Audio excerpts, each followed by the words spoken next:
Hello, everyone. What is going on? James here, and today I give you my UFC 260 predictions. So let's get into this. First fight I'll be predicting will be Sean O'Malley versus Thomas Almeida. Now, this fight is insanely interesting for me. Thing is with Sean O'Malley, I know it's quite obvious in the MMA community, but his leg or legs, he throws so many kicks and it, Marlon Vera checked him, and then he ended up really, really injured. And then, well, Marlon managed to get him down, and then just ground and pound him and elbow him a bit, and that was that.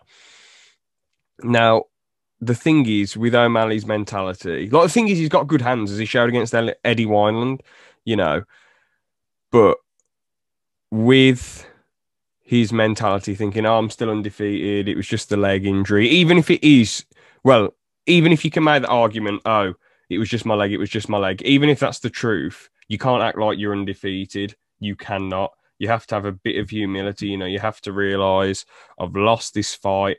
I just need to move on and get on with it. But no, he's just got that undefeated mentality. And, in the fight at 260, we'll see if that mentality's helped him or we'll see if it's made him worse. I mean, Almeida does get hit quite a bit. He got hit against Rivera. I think he got dropped twice in the first fight. I think, didn't Brad Pickett drop him? I can't remember. Thing is, though, he does tend to get hit quite a bit in his fights.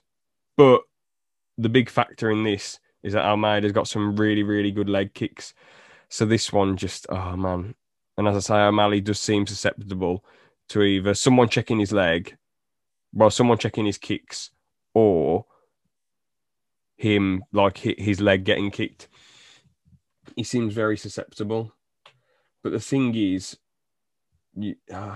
I just feel like O'Malley can come back and improve. While Almeida, he's still really good. He's fought some great people, Jonathan Martinez. You know, there's no shame in losing to him. And Rivera, Jimmy Rivera, that like rounds 2 and 3 were pretty competitive, really. A part of me's thinking Almeida's fought more people, but O'Malley's got more skill. This is a really, really hard one to pick for me. As Almeida gets hit and O'Malley has proven that he can hit very, very, very hard, I think O'Malley will get a third round TKO. I don't think it. I think he'll learn from the first fight and not kick as much and be a bit more boxing heavy, but still kick. But he'll just be better with his kicks, in my opinion. So yeah.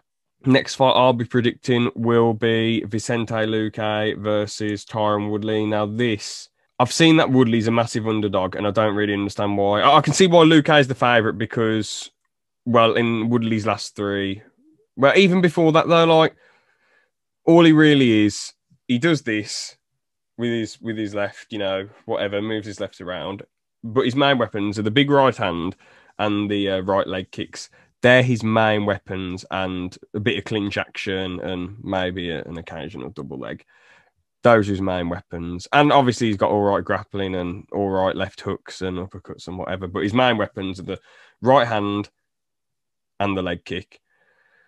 Thing is, I know he lost to Usman and Colby, who are wrestlers, and he lost to Burns, who just kept pressuring him.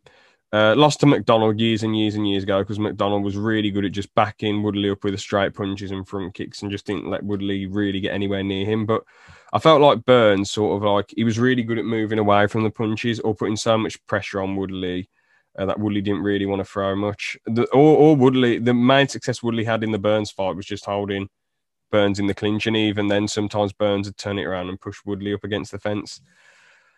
But I feel like none of them like stand with Woodley. Anyone who's beaten Woodley don't stand in the pocket with him, do they? And anyone that does is probably already like beating him up a bit, and they're landing a few big shots, then getting back out. They're not like going all in.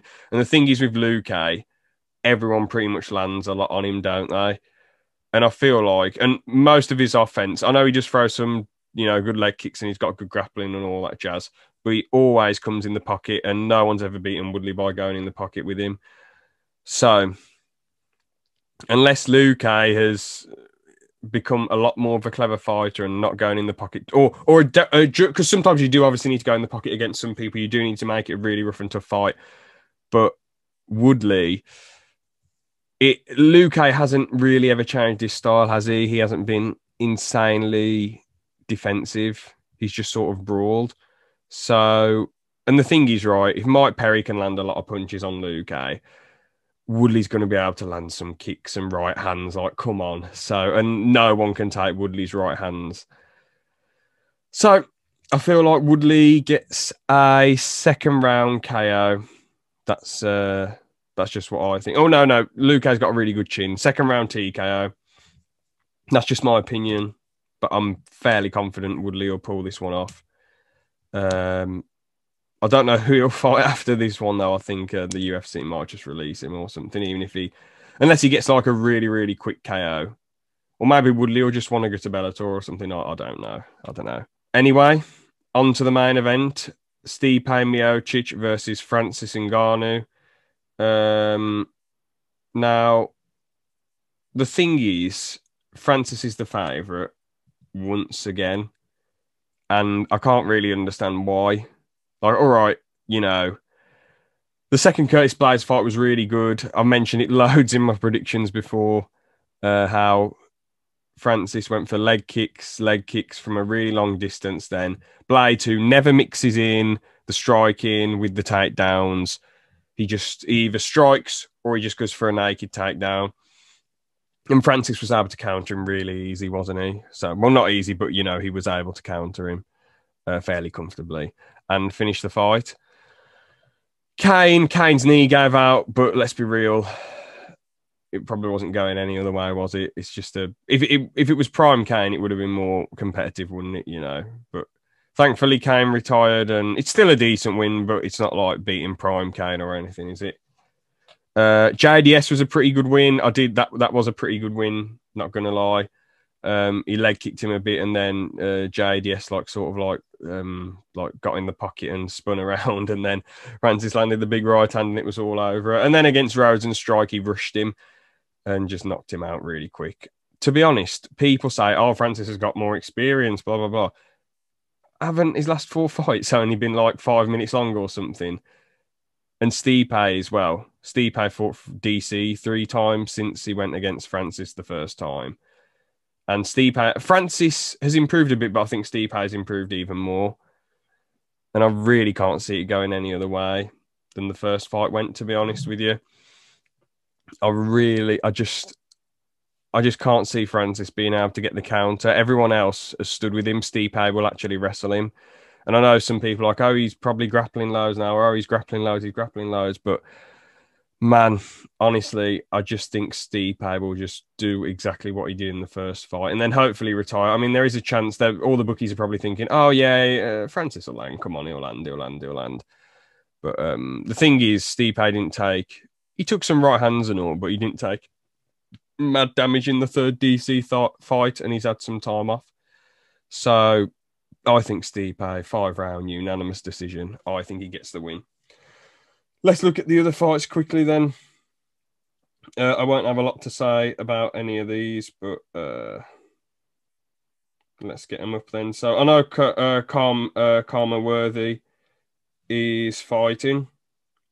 So I think he will win his fight against Jamie Malarkey. I don't know anything about Jamie Malarkey, but I think Karma Worthy will win. I think William Knight will beat Alonzo Manyfield.